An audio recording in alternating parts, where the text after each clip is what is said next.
Hello guys, তোমরা সবাই কেমনি আছো? আশা করি ভালো আছো সবাই। আজকে আমি বানাতে চলেছি সজনে ডাঁটা, আলু, বেগুন ও বড়ি দিয়ে তরকারি। তার জন্য আমি নিয়েছি সজনে ডাঁটা, আলু, বেগুন আর এদিকে বড়ি। আর এদিকে নিয়ে নিয়েছি মশলার জন্য জিরে, ধনে, সর্ষে, পোস্ত, কাঁচা লঙ্কা ও পেঁয়াজ। আর এদিকে ফোড়নের জন্য নিয়ে নিয়েছি একটা গোটা পেঁয়াজ আর 5 ফোড়ন। আর এদিকে একটা টমেটোর আমি কুচি নিয়েছি। তো এবার চলে যাচ্ছি রান্নাঘরে।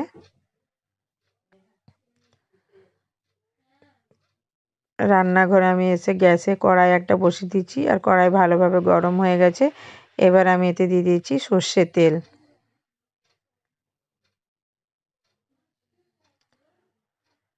তো সর্ষের তেলটা ভালোভাবে গরম হয়ে আসলে আমি এতে দিয়ে দিব বড়ি। বড়ি প্রথমে আমি ভেজে লাল করে তুলে নেব।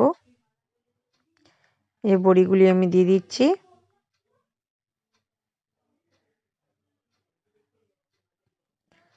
তো বড়িগুলো আগে আমি লাল করে ভেজে তুলে নেব।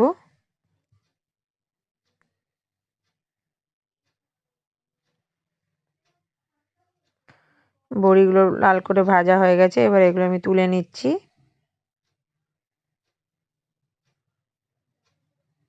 আমি কড়াইতে আর একটু সর্ষের তেল দিয়ে দিলাম, আর তেলটা ভালোভাবে দেখতেই পাচ্ছ গরম হয়ে গেছে। এবার আমি এতে দিয়ে দিব 5 ফোড়ন।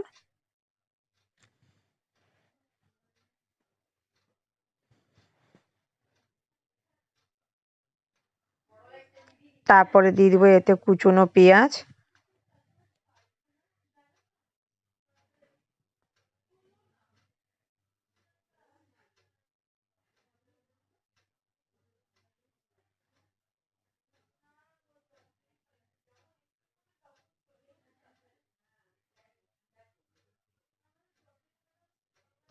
পেঁয়াজগুলো লাল করে কিছুক্ষণ ভেজে নেব। তারপরে এতে দিয়ে দেবো প্রথমে আমি কেটে রাখা আলু।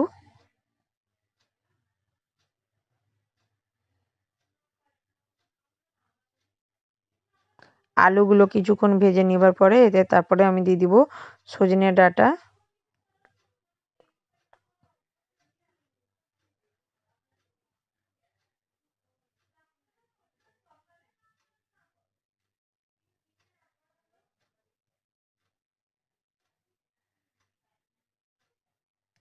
তো সজনে ডাঁটা, আলু কিছুক্ষণ আমি ভেজে নিব। আর তারপরে এদিকে আমি মশলাগুলো পেস্ট করে নিচ্ছি আলু আর সজনে ডাঁটা ভাজতে ভাজতে।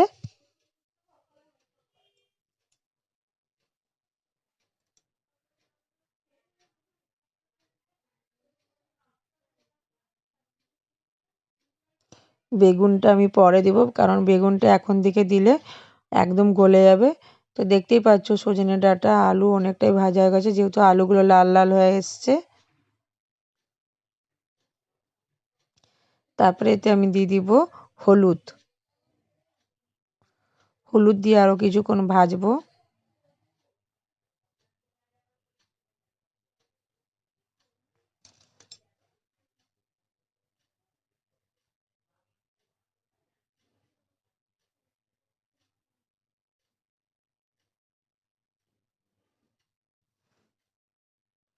তারপরে এখন আমি দিয়ে দিব কেটে রাখা বেগুনগুলো।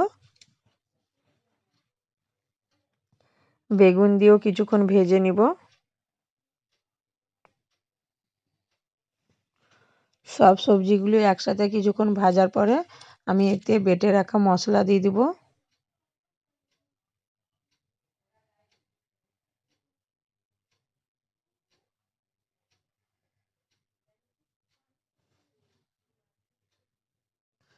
তো দেখতেই পাচ্ছ সবজিগুলো কি বেশ অনেকটা লাল করে ভাজা হয়ে গেছে। তারপরে আমি এতে দিয়ে দিচ্ছি বেটে রাখা মশলা।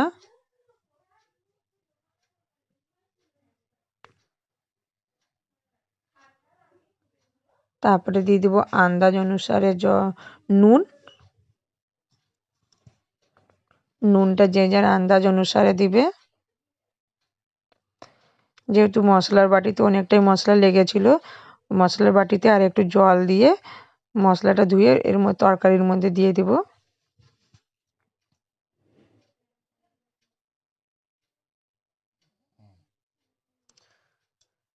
তো এবার সবজির সাথে মশলাটা ভালোভাবে কষিয়ে নিব।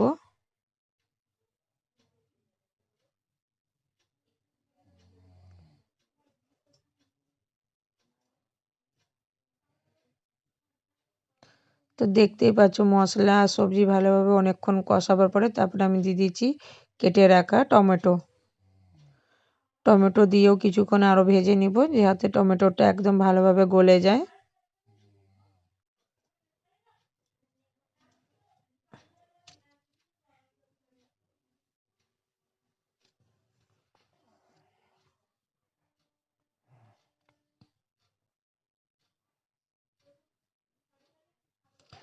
তো দেখতে পাচ্ছ টমেটো একদম ভালোভাবে গলে গেছে আর মশলাও খুব সুন্দর করে ভাজা হয়ে গেছে। তারপরে এখানে দিয়ে দিব আমি পরিমাণ অনুসারে জল। জলটা যে যার আন্দাজ হিসাবে দিবে, যে যতটা ঝোল রাখতে পছন্দ করে সেই হিসাবে জল দিবে।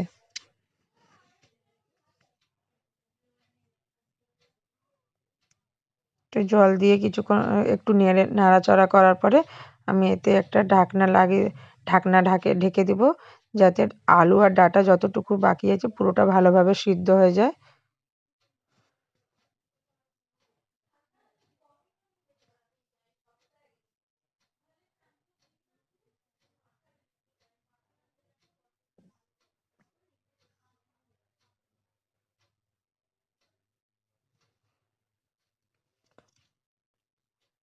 মোটামুটি 5 মিনিট অবধি ঢাকনা ঢেকে রাখবো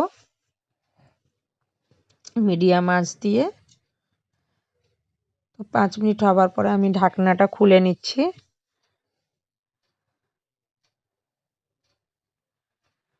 তো দেখতেই পাচ্ছ ঝোলটা অনেকটাই টেনে গেছে আর তরকারিটা মাখা মাখা হয়ে গেছে। এই পর্যায়ে এসে আমি এখন দিয়ে দিচ্ছি এতে ভেজে রাখা বড়ি।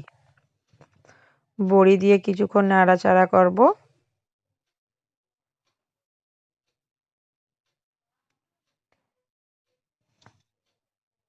আমি গ্যাসের আঁচটা মিডিয়াম রেখেছি। তারপরে এতে আমি দিয়ে দিব কুচনো ধনিয়া পাতা।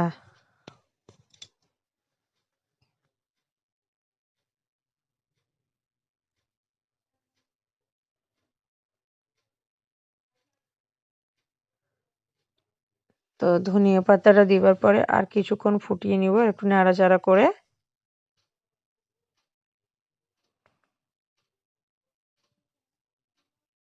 তো আমার তরকারি সজনে ডাঁটা আলু বেগুন বড়ি দিয়ে তরকারি আমার পুরোপুরিভাবে কমপ্লিট। আর তোমাদের সাথে আমি শেয়ার করলাম কিভাবে ঘরে আমি খুব সহজ পদ্ধতিতে সজনে ডাঁটার তরকারি রান্না করি। তো যদি তোমাদেরকে ভিডিওটা ভালো লেগে থাকে তো নিশ্চয়ই লাইক কমেন্ট শেয়ার করতে ভুলবে না। আর যারা আমার চ্যানেলে নতুন তারা নিশ্চয়ই একটা সাবস্ক্রাইব করবে। তো আবার আসবো নতুন ভিডিও নিয়ে। সবাই ভালো থেকো সুস্থ থেকো। আজকের জন্য এতটাই। চলো বাই বাই।